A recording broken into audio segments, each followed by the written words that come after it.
can't see what it looks like. It's only a small one though. That's a big axe.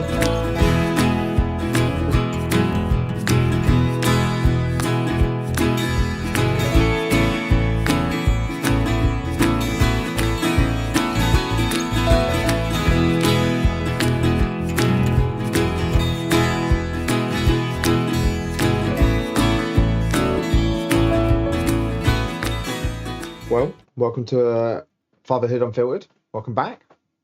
I've got a new little water jug. You got a new That's water it. jug.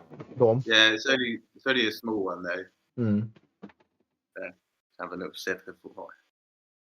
It's a little one. Let me guess, TikTok. No, I don't buy stuff off there Why? because I can't see what it looks like. I want sport. I needed a little axe. I can see where this I is going. lived in a little cottage in the middle of nowhere for a while. Yeah. It was great. And Right. the only heating was a little log burner. Mm. And the only axe I had was a splitting axe, which was like 6 foot. Well, it wasn't 6 foot. It was like 4 That's foot. a big axe. So I went online. I was like, I'll just get a little one. Didn't look at the measurements. It turned up. I wish I had it still. It was useless. So obviously I haven't got it. It was literally like that big. How much was it? The head on it was like the size of my little finger. It was terrible. Go on, how much was it? Like 15 quid. 15 quid. You can normally gauge, obviously, what kind of like how good quality it is based on the price, but 15 quid for that tiny axe, mate, you got ripped off. Where did you buy it from? Amazon. Amazon? Yeah. Oh, I had to Simon. upload my ID and everything. So now if I need something, I go to the shop and buy it. It's smart. It's smart. It is smart. Well, hindsight. It's true. Oh, cut my head off. Well, welcome to Fatherhood Unfiltered. Welcome back. Welcome, Welcome. everyone. So today's topic is a little bit closer to home, especially for yourself, Simon, isn't it? Yeah. We're going to be talking about mental health, how it affects each and every one of us, because it's all different. I know the way it affects me is completely different to yourself, Simon. But you have more of a, I wouldn't say connection, but a personal situation with it, haven't you? Yeah. Yeah. So I've, growing up, it wasn't necessarily something I noticed or was even aware of. But then it became a lot more prominent when I was 17. I had quite a big traumatic event happen. And then we'll go into that in a bit more detail later on. But the aftermath of that was really difficult. It made me very numb initially. And as we spoke about in the previous episode, it made me sort of disassociate with a lot of things and made me, I just put my emotions to the back of my mind for years and years and years. How are you like face to face with people? So like your day to day, like at that point, you were in college, weren't you? Yes. You just left school. Yeah. So how were you like on the face of it? So if someone was to approach you at college, or we were, because I don't think I ever saw it like on the face that you were struggling or anything like that. No, no one would. No one would. Like there'd be times where I'd take myself out of situations because not that the situation was necessarily triggering, but I was in another place mentally. I was just like not listening to people, completely in my own little world, and just there were times where I just go and be on my own for a little while. How did you deal with that then? So obviously, when you were in those situations and this overwhelming emotion came on. You just took that is yourself how I out of dealt it. with it. I just said, oh, I'll be back in a little bit, and just, you know, went off on my own, went and got coffee, went and sat in the field or did whatever. Yeah. That was my coping mechanism. Just shut it away, just because that situation wasn't right in front of me anymore. That, to me at the time, that was problem solved. So I didn't have to, go through those emotions and work through them and try and find a healthier way of resolving them, where I could still stay in whatever situation that was and get through it. Would you change the way you dealt with it, or would you still do the same situation? Like looking back at I it think now, at if you're in that that age, situation.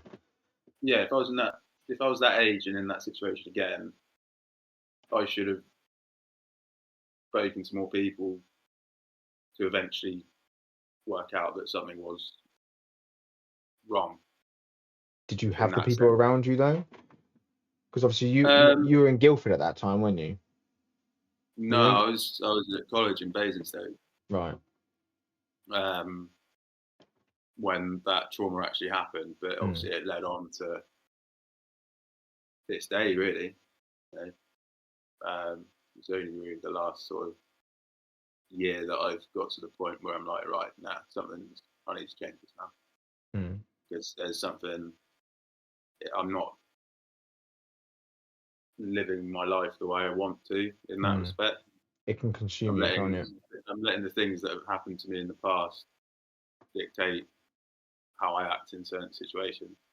You're never going to Not that, forget it though, are you? Like it's always going to be there. I guess it's yeah, obviously your trauma that you've gone through. I've never gone through it, so I can't speak on personal experience, but only from what I've seen. So you'll never get rid of it. It'll always be there, but I guess it's how you cope with it. Would you say? yeah, yeah. There's healthy ways of coping with things, and there's unhealthy ways of coping with things. And up until as I say, about a year or so ago, I was dealing with it unhealthily, not addressing the issue. Not that it's one issue; it's an accumulation of so many different things, which is so hard. That's why therapy can take so long to really get to the root of a problem, because you might see it as one thing, and you can explain those things as many times as possible to help try and make the therapist understand, or whoever understand. They're coming at it from a different angle, and they don't know exactly what's going on in your head. So they're trying to narrow down on something, but all you're doing as that person is sitting there explaining how you feel, and not, unless you're very, very self-aware, you need to you can't really explain it.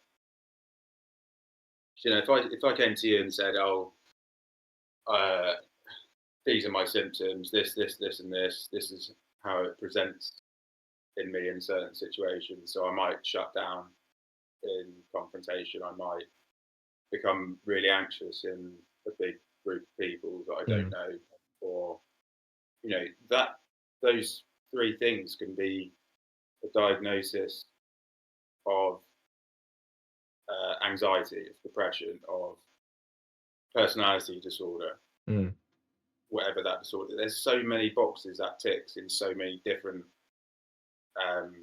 categories of mental health, and that's why it sometimes takes so long for people to get diagnosed with X, Y, and Z, or it takes them a long time to really process trauma. Did you do it through the NHS? Did you do it privately? How did you go through the therapy option? I tried both. So I went through something called STARS, which is like a free NHS program. For me personally, it didn't really help. One, because it was in a group setting, Right. and guys struggle to open up in groups as it is, let alone talking about. I think most people do, to be fair. Yeah. And and also it was very much talking about the basics of mental health and how your brain works and triggers and all that kind of thing. Did that give you an understanding though? With like for someone like myself who hasn't gone through something like that, would a meeting like that help me understand what goes on in your head? Yeah, It yeah, would. for sure. Okay. Yeah. But because I was at the point where I already worked in mental health, And I'd already gone. you were experiencing it as well. It wasn't like you were trying to Yeah, understand that you were physically experiencing it, so you didn't need that support, I guess. yeah. I mean, for someone like yourself, if you went to Stars and joined a meeting and they went through all the topics, Mm. it'd probably give you a good insight into the fundamentals of mental health and that side of things. But for me, already working in that industry, I'd already gone into a lot of training that went into a lot more depth than that Mm-hmm. around those same things. So it didn't really help. And they were I think 6 or 8 sessions for an hour long. And I was like, after the second one, I was like, this is. So what did private do differently for you? How did that help you make that next step? Private, it was a big decision because it's so expensive. Yeah. But doing it, I could actually. It took a few different therapists, really. There's a few that I couldn't connect with, or just didn't feel as comfortable talking to, and then I found one that was just really good. Mm-hmm. And she put things in a different perspective. It was actually not giving me answers to how I felt, but it was in a way. If that Mm-hmm. makes sense. She wasn't saying, "Oh, that's because of this." Right. She was guiding you to the possibilities of, you know, Was it like what asking could you be. questions to help you understand it from a Yeah, different perspective? So yeah, instead of saying, "How do you feel here?" It's like, what about this?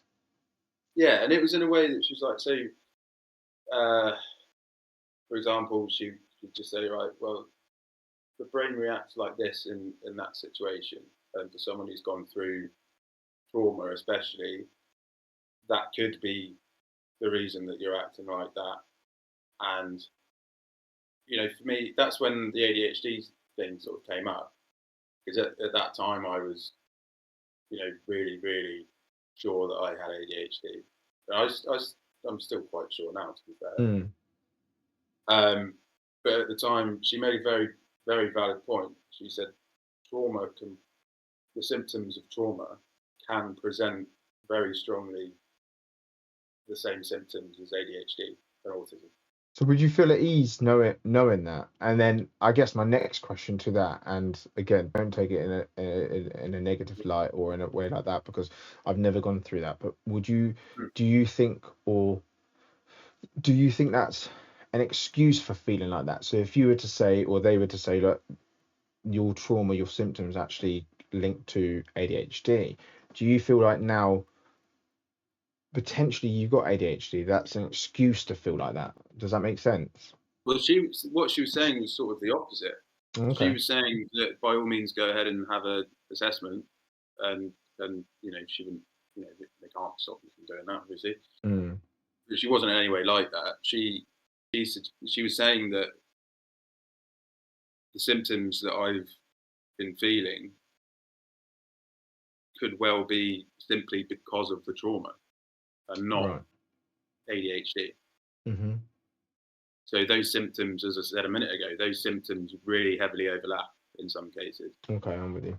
So like the anxiety, the brain fog, disassociation, um, issues with relationships, money. Have the same They can effects all, to trauma versus ADHD. yeah. So although those symptoms can Present. be categorised under both of those, Yeah. it could, in my case, just be because of the trauma. Well, okay, I'm with you. Yeah. So you So don't necessarily have ADHD, yeah, but if you yeah, do, the reason you're getting the symptoms isn't necessarily because of the ADHD, it's yeah, because of the exactly that. trauma. I'm Yeah, with you. yeah, yeah. Okay. So it's literally the symptoms having Mm. a different label in that Yeah. respect. Okay. I'm with you. And obviously with that, there isn't really like with ADHD, you can have medication. There's lots of different medications for ADHD, and you've obviously got to find the right one after getting diagnosed. And if you want to have medication, that's another thing. But if it is just linked to trauma, there is only one route to go down. It's to heal that trauma and work through it. So you said it. You said a year ago, you didn't really know how to deal with it, and it was about a year ago that you found a healthy way of coping and kind of moving forward with it. What was that a year ago? What did you I do a wouldn't year say ago? it wasn't necessarily a point where I found the solution to it. It was more actively realizing that what I've been doing isn't the healthy way of coping with it. What did you do differently? Again, I was just ignoring it and not talking about it.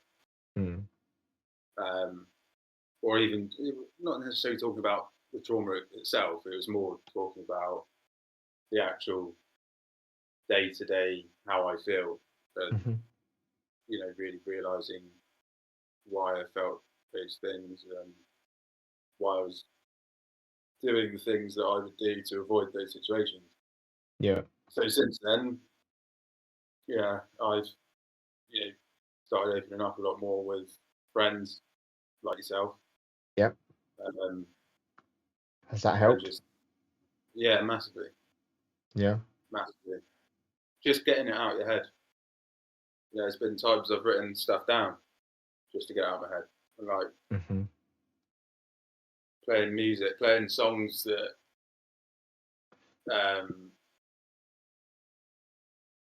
sort of realise the emotion that I'm going through. That really helps me as well. Do you know what? I'm gonna with you on that one. The one thing that I would say that it helps in any emotions, happy, sad, depressing, anything like that, is songs.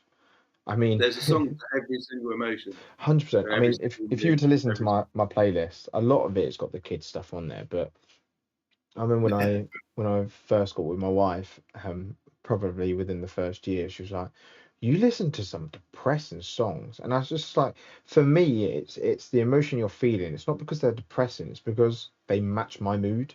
The time I met her, I wasn't in a high spirited mood. It was quite the darkest place for me at the time. Again, not to the level that you've been through, but obviously we all experience different emotions at different times in our lives at different levels. For me, that was probably the darkest point because I had two kids. I just split up with their mum. I moved in with my parents. I had a good job, don't get me wrong, but there was a lot of pressure on me to deliver as a father because at that time, Was that pressure coming from yourself though? yeah, absolutely. There was no pressure from anybody else, apart from being a dad. And I think a lot of lives lost as dads is because they don't see their kids. Um, I was always fortunate enough to have a good balance with their mum and me, or the kids had a good balance with their mum and me. So I felt like the balance was there. I always felt like I never saw them enough. And in all fairness, it's most of the time was 50-50. I mean, my shift pattern, it's based on my shift pattern. So, and I work 6 weeks rotation. So month to month, it might vary, but over the course of 6 weeks, it's balanced. And the rota's changed 3-4 times over the course of 4 years, but it was done for the benefit of the kids and obviously for the mental health of us, because as soon as the kids go back, they've gone back today and I want them back already. Like, I'm on nights this week, so naturally, obviously, I wouldn't see them even if they were with us. Obviously, I'll pick them up from school, but even those that, I don't know, that 2 hour difference from when I would pick the kids up to dropping them off and then would be home, and that's happened sometimes. But that's huge, and I think that's why there's so many lives lost in men, because the mum takes custody, and I think we don't have that control sometimes. and it's unfair. And I'm not Yeah, saying that, it's the right thing to happen, because obviously different scenarios, different circumstances, but it's painful when the kids go back to their mums, and I don't have there is a piece of me that's left. It doesn't mean that I'm not happy with my wife or my dog or the home or the life I live, because although we're not together and I don't have the kids full time, I'm in a much better emotional state, mental state, financial state, um, just an all round. I could provide the house for the kids. I can give them a back garden. I can give them a field to play on, and I can give them some friends around their area. Like, there is a lot of things I can give them now that I couldn't give them previously. But yeah, I think that's why men die at such a young age, or when they split, because they lose that ability for their pet with the kids. yeah. I mean, that whole suicide in men is a 100%. very big topic, um, and yeah, you're completely right. It's so difficult when you know women. You know, it's hard to explain really because Mm. without sounding, it's Misogynist. really hard not to sound like a knob. 100%. Don't get me wrong. There's always two sides to every story, but that for every story there is detail behind it, and an Yeah, understanding. And there's a lot of stuff that men do lose out on yeah. situations when it comes to The the rights that kids. men have, the rights that men have, I don't believe are fair in a lot of respects No. because as soon as something happens, the authorities are always like, right, the women gets custody, they get X amount of, which is fine. That's not a problem. But Hmm. when the father is involved and they want to be involved and they're trying everything they can to be involved, Mm. and I'm not saying this is a personal experience, but they get shut down and they're not allowed to see their kid Hmm. again. There's a few elements to why that decision's made, and I understand it. Obviously, if they've got a school where the mum lives, if they've got doctors, if they've got friends, if they're settled Yeah. there. No, exactly. In Yeah. my situation, it wasn't like that. There was an element where the kids were with me, and it was quite early on, and I still, like, the decisions I made back then, because obviously at the time I had to make a decision on where my boy went to school, and it was it near me or was it near his mum? And I we were in a situation. It was quite a dark situation, and I opted for him to go to school near her, because in no way, shape, or form was that box going to be ticked to be near me. If I ticked I it's such a difficult situation, and to have such a short period of time having that conversation. But the decisions I made back then, not only did I do it for the kids, I also did it for the mum, and that's where I fell short, because now for the last 4 years, it's always been me traveling, um, for their sports, for their hobbies, for their school. And look, at the end of the day, I'll always do that because it's for the kids. It's not the benefit of Yeah. me. It's not the benefit of her. It's for the kids, and I will never say no to the kids. Um, and because that one decision I made, it's now affected my life and my life with my wife. Because obviously we've also got to think about, our future and how that balances it out. And sometimes you've got to put your foot down, but there's always that worry: if I do that, how does that affect my relationship with the kids? Yeah. Yeah.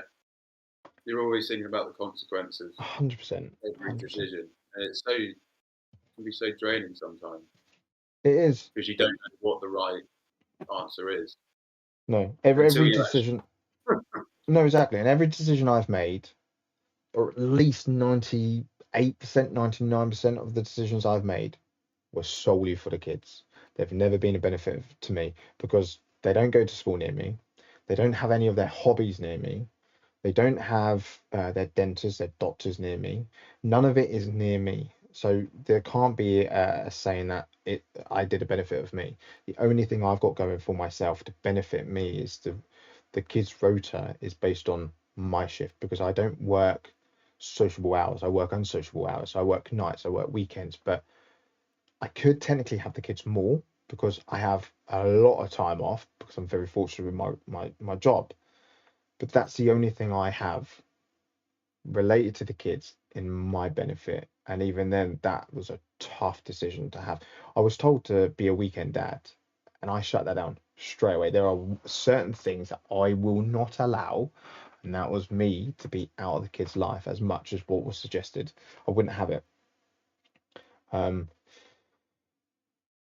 but yeah, I'd, I'd drop everything to do deal with the kids. Like I'm like when I have the kids Monday to Friday, I don't just do Monday to Friday. I do the football on the Saturday. I do the football on the Sunday. So it's technically it's 14 days technically. I believe it's 14, but definitely 7 to 10 days.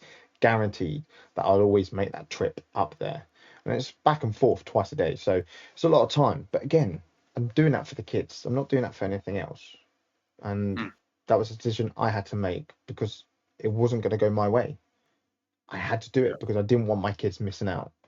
I didn't know what the consequence was if I didn't do a ticket place for the school and their mum didn't take a place for the school. I don't know what was happening. My mindset was like, well, I don't want my kids missing out on school, so I better tick somewhere, and that was where they live. And I'll be honest, I regret it, and I've made it clear to those that are relevant that I regret making that decision. I wish I was more selfish regarding it, and I think dads need to step up.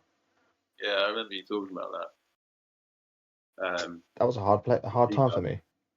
Yeah, yeah. Um, I mean, did that change when they go to as they get older, or is The only that time it will change is in the nicest way possible. There's nothing where they live in respects of like a town. They have to travel for a town. They've got school, they've got a secondary school. So at least up until the age of 17, 16, 17, that won't change unless something happens, um, which is unforeseen, obviously. Unless something happens, that won't change until they go to college. And at which point, if it's closer to me, fantastic. But then they make it the problem is the age consent of them making their own decision of where they live is, I think it's 13. Is 13, but then the legal decision of where they permanently live, because they can be like, well, I want to live with mum or dad at the age of 13, and there's nothing that the other person can necessarily do. But at the age of 16, if the kids choose to live with me, there's nothing she can do. If the kids choose to live with her, there's nothing I can do. And I fear for that because there is never a case where I don't want to be without them for longer than I should or I can. If I could live, if they could live with me for the times I'm on nights, and then after night shift, I come home, do their lunch, and get them ready for school and take them to school, and then have my sleep during the day, which what I normally do anyway. So be it. The only time I would struggle to do that is for 7 days. Well, for 5 days, which is a Thursday, Friday, and a Monday, Tuesday, Wednesday. But I have the support group around me to help me with that. But I can't change anything. one of those, isn't it? It is. It is. Yeah, and that's it must be a tricky job to try and come up with these like It can laws get and toxic and it can get dark as well. And I don't hope yeah, for that. I don't want that relationship with their mum. Obviously, if there's a graduation or a celebration or something like that, both parties should be involved. But it had got so toxic that it wasn't worth it, and I don't want that. And the relationship with their mum and my wife is what relationship? Like I said in the last episode, I couldn't care less. And if I had a conversation with her partner, I don't know if they're together or not, but if I had a relationship with their partner, a conversation with their partner, it wouldn't bother me. I'm not yeah, phased. As long as the kids are yeah, happy, I don't care. yeah. I just don't want them confused, and there shouldn't be any awkwardness between the kid's mum and my wife, there shouldn't be. It's not putting the kids first. It's definitely not putting the kids first, and I think that's where it differs. And I believe, well, yeah, I just wish it was. I just wish it was different at the end of the day. I said it at the very beginning. You know, if we ever split, I want to be friends. And I think every partner, unless it's, you know, domestic violence or something like that, something dark, then that's different. But if it was just a split, I think it should be a fairly civil. And there are times when it wasn't. And I know it was similar for yourself, and I think that's why we connected so well. And when we had those conversations, it was easier to have that conversation because we both experienced a similar situation. Yeah, it was so relevant for both of us. And I think for me, I'm going to be very far away from wanting something like that for a long time, just because of, you know, everything that happened. And I think the longer it goes on, the harder it is to see a positive for the future for the dad and the mum. Yeah, I mean, you know, as I said to you before we went online, there's things coming in place now to hopefully start to remedy that, in the sense of, you know, consistency and seeing my daughter. I think that's important, you know, for your daughter is to have that consistency. So take you and the mum out.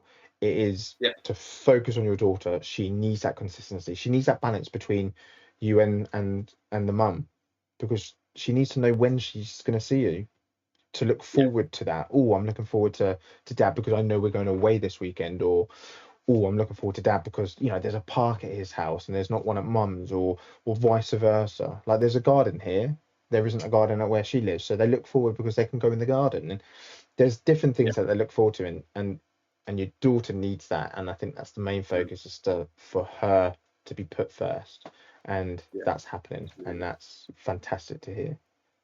I'm happy for you, man. I'm happy for you. Yeah, me too. Been a while. It has, but that leads on to the next episode anyway, doesn't it? Past and present. It'll be interesting to see what gets brought up in that conversation. What are we talking about in the past and present? Is that a little bit more of a lighter conversation, or I can't remember. We'll find out. We will. We'll have to figure it out. We'll have to type it up ourselves. But past and present, ladies and gentlemen. All right, mate. Well, until next time, I'll talk to you shortly, and stay safe. Yeah, you too, mate. All right, man. Love you, bro. Take care.